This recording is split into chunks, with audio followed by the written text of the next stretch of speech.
Some big new changes coming to an old neighborhood near Grand Valley State University's downtown Grand Rapids campus.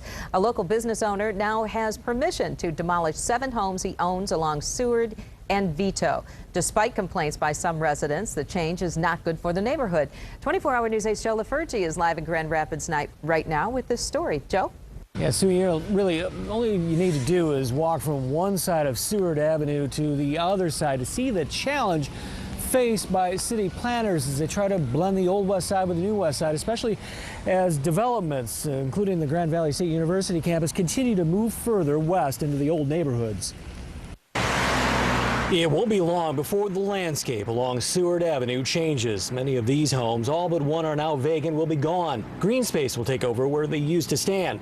Some are happy with that idea. But for now, those houses are sitting vacant, and they're subject to all kinds of other undesirable things that might happen. Others, not so much. We're not out to get him, but I feel like he's trying to get us. She's talking about Jeff Boersma, the neighborhood businessman who owns the 7 homes targeted for teardown. He says it'll be easier to sell the vacant land to a developer as opposed to property with houses already on it. But city policy says if you don't have a plan to replace it, you can't knock it down.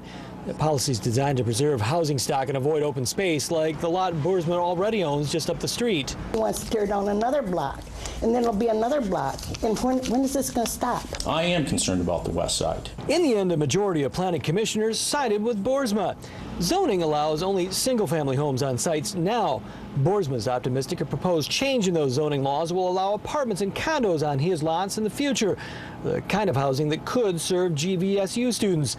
That new zoning is expected to be part of a bigger master plan for neighborhoods between GVSU and the John Ball Zoo. The so-called U to Zoo master plan, designed to help new development fit into the traditional west side, is written. Beginning next month, the debate begins. Many are hoping the plan helps alleviate the friction between the old west side and those who want to make it the new west side. The west side moves slowly, sometimes for the good, sometimes for the bad, but it does move slowly, and we're committed to the west side, and we'll continue to work on the west side. And you, the public, you get a chance to weigh in on this U to Zoo master plan coming up on September 17th. That's when the Planning Commission will hold a public hearing on the matter.